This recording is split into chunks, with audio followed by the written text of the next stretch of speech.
जब मैं कॉलेज में था तब एक फिजियोलॉजी प्रोफेसर ने कहा था कि अगर तुम ज्यादा दिन तक जियोगे तो तुम्हें डायबिटीज हो ही जाएगा। वेल एस्टिमेट किया गया है कि दुनिया भर में 530 मिलियन से ज्यादा अडल्ट्स को डायबिटीज है और ये नंबर चिल्ड्रन और एडोलेसेंट में बढ़ता ही जा रहा है। तो क्या ये प्रोफेसर सही कह रहे थे या फिर यहाँ कुछ और है? तो आज की वीडियो में हम डेफिनेटली मेरे पीछे जो कैडावर है उनका यूज करेंगे, डायबिटीज क्या है, ये कैसे होती है, इसके बारे में बात करेंगे और साथ ही जानेंगे कि डायबिटीज डेवलप होने से आप कैसे बच सकते हैं और अगर आपको डायबिटीज ऑलरेडी है तो क्या इसे क्योर कर सकते हैं। ये एक इंटरेस्टिंग वीडियो होने वाली है, तो चलो शुरू करते हैं।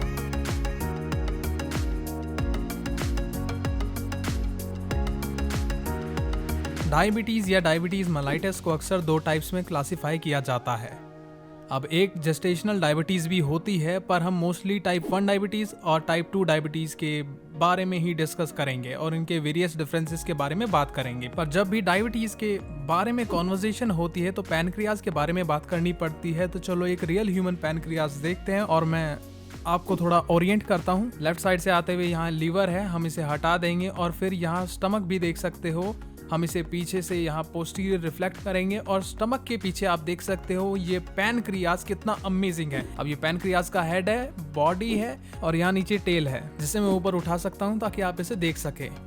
अब पैनक्रियाज मल्टीपल रीजंस के लिए अमेजिंग है, पर एक कूल बात यह है कि ये एक एंडोक्राइन ग्लैंड भी है और एक एक्सोक्राइन ग्लैंड भी है।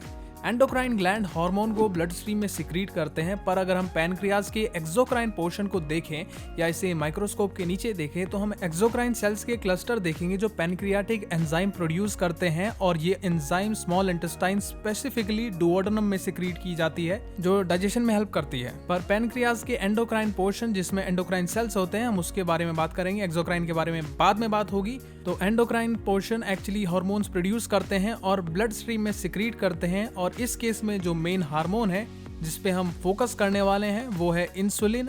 अब इंसुलिन के वेरियस फंक्शंस हैं, पर जो फंक्शन हम मोस्टली फोकस करेंगे वो है कि इंसुलिन ब्लड ग्लूकोज लेवल्स को कम करता है, जिसे सिंपली लोग ब्लड शुगर लेवल कहते हैं। अब हमें थोड़ा और डिटेल में जाना पड़ेगा कि ये इंसुलिन अलग अलग टाइप की डायबिटीज पर कैसे अप्लाई होता है और इसको समझने के लिए हम मेरे व्हाइट बोर्ड का यूज करने वाले हैं।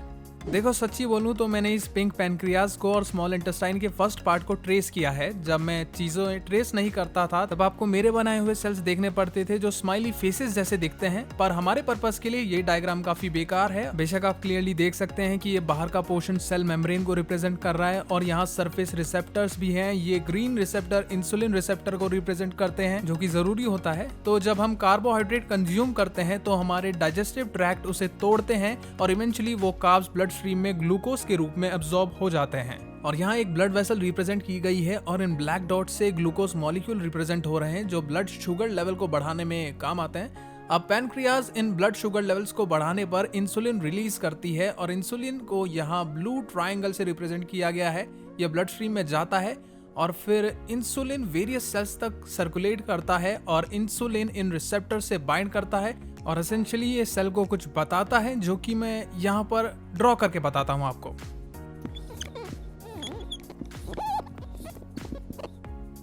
इस शुगर को खा लो या फिर इस ग्लूकोज को अंदर ले लो और सेल एग्री कर लेता है और ग्लूकोज सेल के अंदर चला जाता है। तो आप देख सकते हो कि इंसुलिन ब्लड शुगर लेवल को कैसे कम करता है ब्लड स्ट्रीम से शुगर को सेल में भेजकर, जो कि ठीक है। पर अब सवाल ये उठता है कि आखिर इन सब का डायबिटीज के साथ क्या रिलेशन है। टाइप 1 डायबिटीज जिसे इंसुलिन डिपेंडेंट डायबिटीज भी कहा जाता है, इसका रीजन ये है कि पैनक्रियाज इंसुलिन बनाना बंद कर देता है क्योंकि बीटा सेल्स की ऑटो इम्यून डिस्ट्रक्शन होती है और बीटा सेल्स पैनक्रियाज के वो स्पेसिफिक सेल टाइप होते हैं जो इंसुलिन बनाते हैं। तो इंसुलिन नहीं बनता और ये इफेक्ट भी क्रिएट नहीं होता और आप देख सकते हो कि ग्लूकोज ब्लड स्ट्रीम से सेल में नहीं जा सकता। और क्योंकि अब ये सेल में नहीं जा रहा है तो चलो इस पिक्चर को भी ठीक कर देते हैं थोड़ा सा, और ये अनहैप्पी सेल यहाँ पे आ गया। अब type 1 diabetes overall diabetes case का सिर्फ 5 से 10% होता है और ये मोस्टली बचपन या कभी अर्ली टीनेज ईयर्स में होता है। तो अक्सर इसका शिकार स्कूल में जाने वाले बच्चे ही होते हैं, और वैसे ये कभी कभी ज्यादा एज वाले लोगों को भी हो जाता है, पर इसकी कोई गारंटी नहीं है, ये किसी को भी हो सकता है। अब इंटरेस्टिंग ये है कि हम पॉसिबल रिस्क फैक्टर या वो चीजें डिस्कस करेंगे जो आप डायबिटीज होने के रिस्क को कम करने के लिए कर सकते हो। पर टाइप 1 डायबिटीज के केस में हमारे पास ज्यादा कंट्रोल नहीं होता। याद करो, मैंने auto immune destruction of beta cell को मेंशन किया था। तो यहाँ जेनेटिक्स और बैड लक का कॉम्बिनेशन होता है जो टाइप 1 डायबिटीज का रीजन बनता है। लेकिन जब हम टाइप 2 डायबिटीज की बात कर रहे होते हैं तो ये थोड़ा अलग होता है। तो वापस टाइप 2 डायबिटीज की बात करें, जिसे नॉन इंसुलिन डिपेंडेंट डायबिटीज भी कहा जाता है। इसका रीजन ये है कि ये पैनक्रियाज अब भी इंसुलिन प्रोड्यूस कर रहा है, तो हमारे पास ये इंसुलिन यहाँ है, इसे वापस डालना होगा। और इस केस में इंसुलिन का इफेक्ट अभी भी है, लेकिन फर्क ये आ जाता है कि बस टाइप 2 डायबिटीज के केस में सेल्स इंसुलिन के इफेक्ट के लिए इनसेंसिटिव या रेजिस्टेंट हो जाते हैं। यानी अब उन पर इंसुलिन कितना भी इफेक्ट डालने की कोशिश करे, उन्हें कोई फर्क नहीं पड़ेगा। तो हमारे पास ये इंसुलिन है जो चाहता है कि सेल एक्चुअली अपने अंदर ग्लूकोज ले ले, तो सेल कुछ ऐसा करता है और इंसुलिन से कहता है कि, जो कि अच्छी बात नहीं है और सेल को ऐसा नहीं कहना चाहिए था, पर इसी की वजह से जो रिजल्ट आता है वो टाइप 1 डायबिटीज से काफी सिमिलर आएगा। और वो रिजल्ट ये है कि ब्लड के ग्लूकोज लेवल बढ़ेंगे और वो बहुत ज्यादा हाई हो जाएंगे। अब जो इंटरेस्टिंग चीज है टाइप 2 डायबिटीज के केस में वो ये कि इनिशियल स्टेजेस में पैनक्रियाज ज्यादा इंसुलिन बनाएगा, लगभग हद से ज्यादा ही बना देता है, और ये एक्चुअली सेल को जगाने की कोशिश कर रहा है। स्पेशली हमारी कार्टून ड्राइंग देख के तुम बोल सकते हो कि ये सेल से कह रहा है कि प्लीज ग्लूकोज को ले लो अंदर, और इंसुलिन एक तरीके से पुश करता रहता है। लेकिन अगर तुम अच्छे से मैनेज नहीं करते हो अपनी टाइप 2 डायबिटीज को, तो टाइम के साथ तुम्हारी पैनक्रियाज खराब होनी शुरू हो जाएगी और शायद इंसुलिन बनना कम हो जाएगा, और उसके बाद तुम्हें इंसुलिन की जरूरत तो है ही ना, तो फिर उसकी कमी लगेगी, और इसलिए फिर तुम्हें इंसुलिन बाहर से लेना पड़ सकता है इंजेक्शंस वगैरह के थ्रू, बिल्कुल टाइप 1 डायबिटीज की तरह ही। वापस आ जाओ इस पूरे आइडिया पे, इंसुलिन को लेकर इनसेंसिटिविटी और रेजिस्टेंस पे। आखिर ये किसकी वजह से हो रहा है? वेल, हम ये डिस्कस करने वाले हैं कि कुछ चीजें होती है जिनके ऊपर तुम्हारा कंट्रोल नहीं होता और कुछ पर होता है।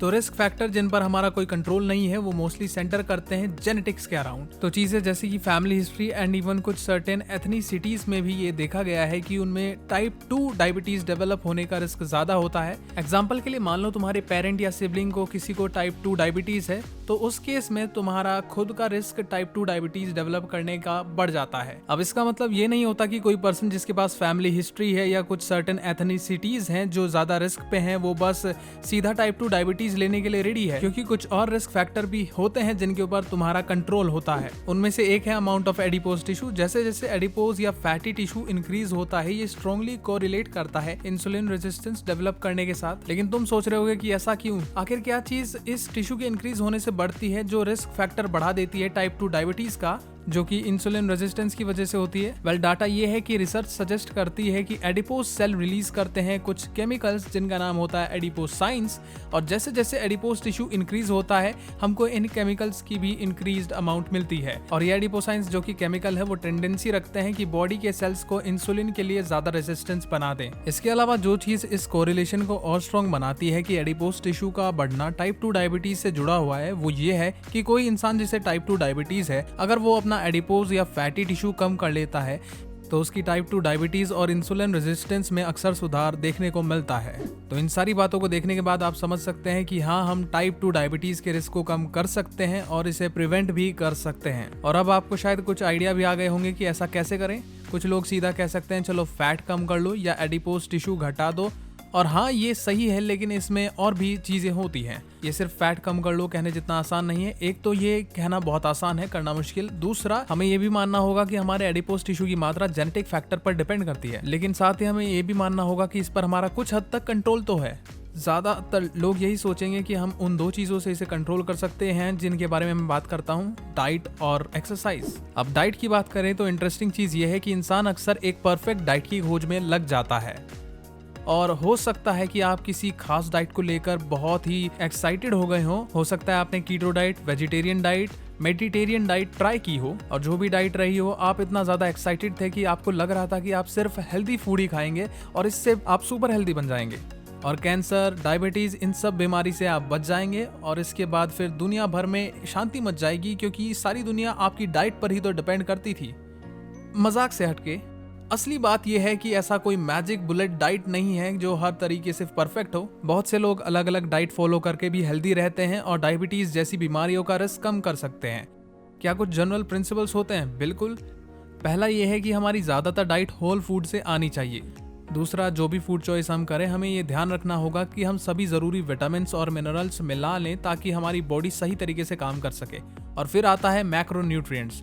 हमें ये भी देखना होगा कि हमारी डाइट में कार्बोहाइड्रेट्स, प्रोटीन्स और फैट्स का भी बैलेंस सही है। और जाहिर है इनका बैलेंस हमारी कुल कैलोरी इनटेक पर निर्भर करेगा। और अगर हमारा टारगेट वजन कम करना है या एडिपोज टिश्यू को कम करना है तो हमें अपनी टोटल कैलोरी इनटेक को कैलोरी डेफिसिट में रखना होगा। मतलब जितनी कैलोरी हम ले रहे हैं उतनी ही हमें बर्न करनी होगी।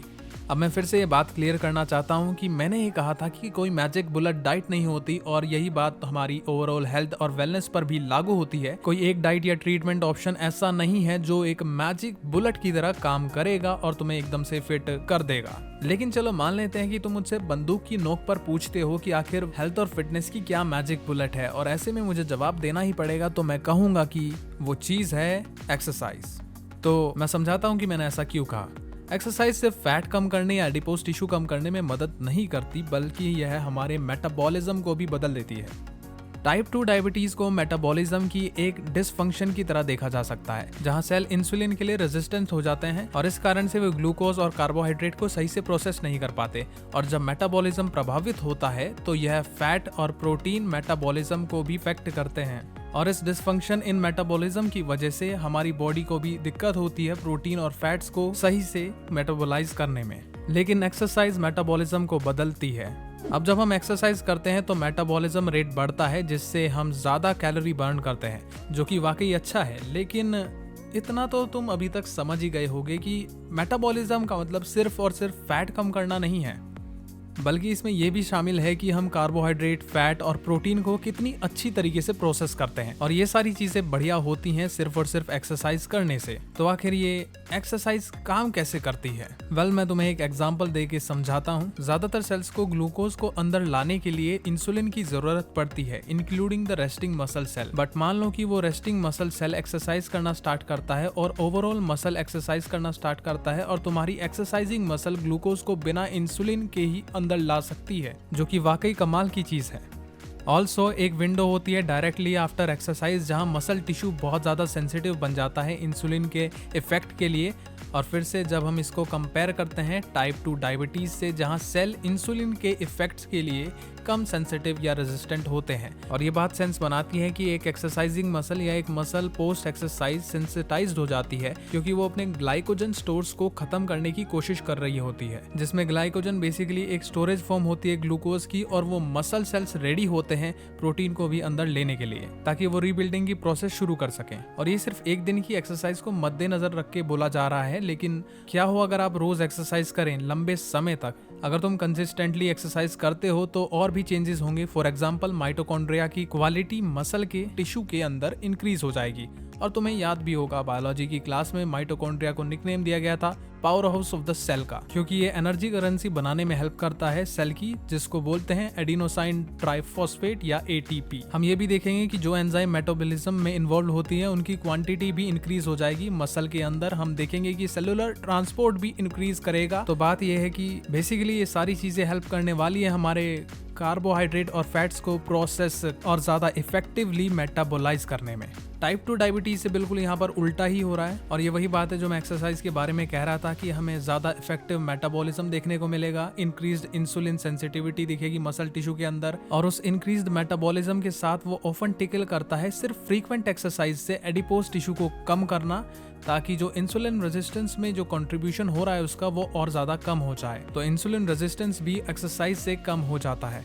और चलो अब ट्रीटमेंट के बेसिक्स देखते हैं और इस सवाल का भी जवाब जानते हैं कि क्या तुम डायबिटीज को ठीक कर सकते हो। शुरू करते हैं टाइप 1 डायबिटीज के ट्रीटमेंट के साथ। अब देखो, हमने टाइप 1 के बारे में ज्यादा बात नहीं करी, क्योंकि तुम जानते हो कि टाइप 1 डायबिटीज के रिस्क पर हमारा उतना कंट्रोल नहीं होता है।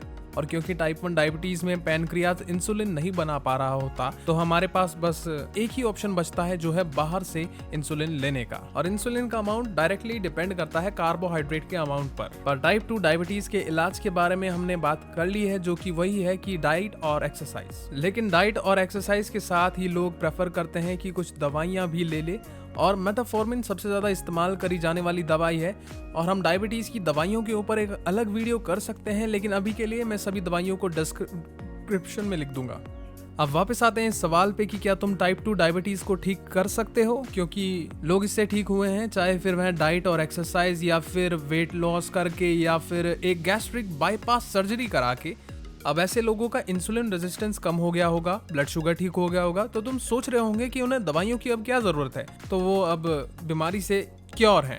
वेल, इतनी जल्दी नहीं। हम क्योर शब्द का यूज नहीं करते डायबिटीज 2 के केस में, इसकी जगह हम यूज करते हैं एक दूसरा शब्द, रिमिशन। और मुझे लगता है वो सही भी है, क्योंकि हो सकता है डायबिटीज वापस आ जाए, मतलब क्या पता एडिपोज टिश्यू वापस पगला जाए और फिर से बढ़ने लगे, या फिर तुम डाइट एक्सरसाइज करना बंद कर दो।